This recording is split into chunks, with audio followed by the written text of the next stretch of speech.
Tariffs o taripa. Siguro ay narinig nyo na ang salitang ito, buwis o taripa. Ito yung nilalagay na buwis sa mga imported na product na galing ibang bansa. Ginagamit ito bilang instrumento sa polisiya. Pero minsan, para protektahan ang mga local product natin dyan sa Pilipinas at ang kanilang mga manggagawa. Halimbawa na lang ng Rice Tarification Law dyan sa Pilipinas na para sa mga magsasaka. Pero minsan, ginagamit din ng taripa sa nasyonalismo o ideolohiya. Tulad na lang na nangyayari sa malalaking bansa gaya ng US at China na hanggang ngayon ay malaking usaping ito na kailangang ayusin. At ang tawag nila rito ay protectionism. Dito sa ibang bansa ay ramdam namin ang pagtaas ng ilang mga presyo ng mga bilihin. Tulad na lang ng mga produkto na nanggagaling sa bansang China. Na kahit sa mga online shop ay makikita ang mga pagtaas ng mga presyo ng mga items. Tulad na lang ng damit, gadgets, at ilang mga kagamitan sa bahay. Yung mga dating $9 lang, ngayon ay lampas $15 na. Pero sa huli at kahit ano pang dahilan, ang magdudusa dito sa protectionism gamit ang taripa ay ang mga consumers o mga buyer. Dahil ang ibig sabihin lang nito ay maaaring tumaas ang presyo o magmahal ang mga produkto para sa ating lahat. Ang US ay nagbigay ng 17%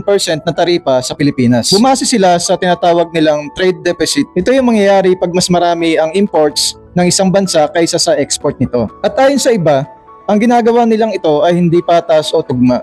Kaya ang ibang bansa ay naglabas na din ng retaliatory tariffs o mga sariling buwis para sa mga imported na produkto laban sa US. At dito na lumalabas ang trade war sa malalaking ekonomiya tulad na lang ng US at China. Pero dahil ang Pilipinas ay developing pa rin, ay hindi tayo kasali dito. Pero sa pagtagal ay maaaring maapektuhan din tayo bilang partner ng mga malalaking bansang ito. Ang Pilipinas ay pumapangalawa sa pinakamababang tax na pinatong ng US. Pero sa kalabang bansa pagdating sa trading ay umabot ng 25% ang tax na pinatong nila dito. At ito ang bansang China. Ang China ay isang malaking trade partner ng Pilipinas at matagal na nilang nalampasan ang US pagdating sa world trade. Pero ang tanong ngayon, hindi lamang ang presyo ng ating mga bilihin, kundi paano maapektuhan ng taripang ito pagdating sa mga issues na kinakaharap ng mga bansang ito. Ang pagtaas ng presyo ng mga pangunahing produkto ay hindi lamang nangyayari dyan sa Pilipinas. Maging dito sa ibang bansa ay ramdam namin na mga yon. Lalo na ngayon ay may mga ilang bansa na may mga hidwaan at alitan. At tayo ay apektado din sa kanilang mga aksyon.